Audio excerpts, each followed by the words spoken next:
ভুয়া খবর ছড়ানোর অভিযোগে মামলা দায়ের হলো ধর্মনগর থানায়, তাও অবশ্যই একটি ফেসবুক পেজের বিরুদ্ধে। ঘটনাটি ঘটেছে ধর্মনগরের বিবিআই ময়দান সংলগ্ন এলাকায়। সংবাদ সূত্রে জানা গেছে, ধর্মনগর কামেশ্বর নিবাসী নীতিশ দেবের মোটর বাইকটি তার ছোট ভাই সাময়িকভাবে সেখানে রেখে পাশের দোকান থেকে কিছু জিনিস ক্রয় করতে যান। কিছুক্ষণ পরেই সামাজিক মাধ্যমে এক ফেসবুক পেজে চাঞ্চল্যকর দাবি করা হয় যে ওই মোটর বাইকটি নাকি মাদক কারবারের সঙ্গে যুক্ত। এমন ভুয়া সংবাদ মুহূর্তেই ধর্মনগর এলাকায় ছড়িয়ে পড়ে। আত্মীয় স্বজন ও বন্ধু বান্ধবদের মাধ্যমে খবরটি জানতে পারেন নীতিশ দেবের ভাই নিরুপম দেব। তিনি সঙ্গে সঙ্গে বিষয়টি বড় ভাই নীতিশ দেবকে জানান। নীতিশ দেব ধর্মনগর থানায় লিখিত অভিযোগ দায়ের করেন। নীতিশ বাবু জানান যে তিনি একজন ক্ষুদ্র ব্যবসায়ী এবং পাশাপাশি একটি সামাজিক সংস্থার সক্রিয় সদস্য। সমাজে নেশাবিরোধী কার্যক্রমের সঙ্গে তিনি দীর্ঘদিন ধরে যুক্ত আছেন। তার দাবি হলো, পরিকল্পিতভাবে তার সামাজিক সুনাম ক্ষুণ্ণ করার উদ্দেশ্যে এসটি নিউজ নামের এক ফেসবুক পেজ থেকে তার মোটরবাইকের ছবি ও নাম্বার প্লেট ব্যবহার করে সম্পূর্ণ মিথ্যা ও বিভ্রান্তিকর সংবাদ প্রকাশ করা হয়েছে। নীতিশ দেবের অভিযোগ, কোনো প্রকৃত সাংবাদিক কখনো ভিত্তিহীন ও প্রমাণহীন খবর প্রকাশ করতে পারেন না। আমি এই ঘটনার তীব্র নিন্দা জানাচ্ছি এবং প্রশাসনের কাছে ন্যায় বিচার দাবি করছি। এই বিষয়ে ধর্মনগর থানার ওসি মীনা দেববর্মা জানিয়েছেন, অভিযোগটি অত্যন্ত গুরুত্ব সহকারে তদন্ত করা হচ্ছে। প্রাথমিক অনুসন্ধান শুরু হয়েছে এবং প্রয়োজনীয় আইনি ব্যবস্থা নেওয়া হবে। সবাইকে নমস্কার।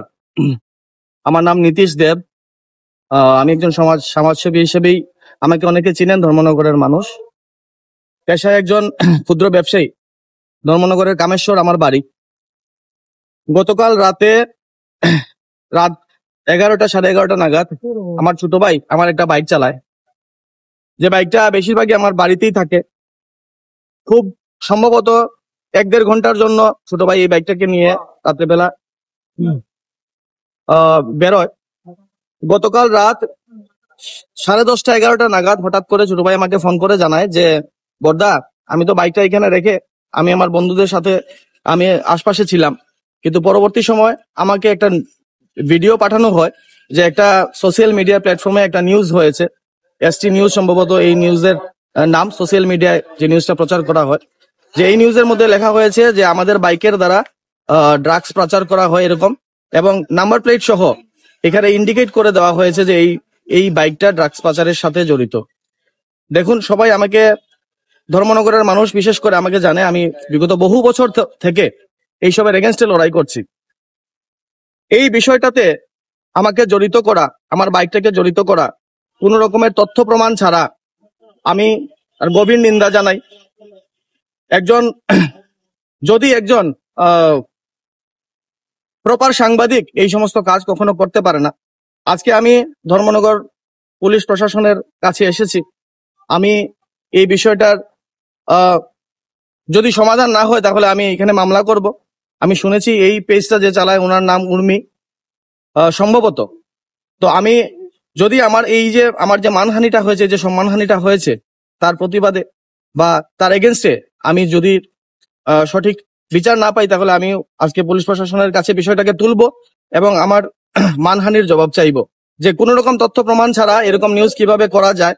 একটা বাইককে রাস্তায় পেলেই এই বাইকের এগেনস্টে কি এইভাবে নিউজ করা যায়, এইভাবে ইন্ডিকেট করা যায় নাম্বার প্লেট সহ, এটা আমি ওদের কাছে ওটা উত্তর চাইবো এবং অবশ্যই উত্তরটা আমাকে দিতে হবে। অসংখ্য ধন্যবাদ। আপনি কি আজকে মামলা করবেন না? লিখিত মামলা করবেন? হ্যাঁ, আজকে লিখিত মামলা করবো। নামটা কি? আমার নাম সম্ভবত আমি শুনেছি উর্মি নাম। আমি উর্মি কর, সম্ভবত উর্মি কর এরকম নাম। আমি কি পেজে করা হয়েছে? এসটি নিউজ সোশ্যাল মিডিয়া আমি দেখেছি, এসটি এরকম একটা লেখা আছে। এদিকে স্থানীয় সূত্রে জানা গেছে, এসটি নিউজ নামের ওই ফেসবুক পেজটি পরিচালনা করেন ধর্মনগরের উমাকর ওরফে উর্মি নামক এক মহিলা। জানা গেছে তিনি পূর্বে বিজেপি আইটি সেলের সঙ্গে যুক্ত ছিলেন। বর্তমানে নিজেকে সাংবাদিক পরিচয়ে বিভিন্ন স্থান থেকে তথাকথিতভাবে তোল্লা আদায় সহ একাধিক অনিয়মের অভিযোগ উঠেছে এই উর্মি করের বিরুদ্ধে। অন্য একটি সূত্র মারফত জানা গেছে, এই উর্মি কর পূর্বে বিজেপি আইটি সেলের সঙ্গে যুক্ত ছিলেন।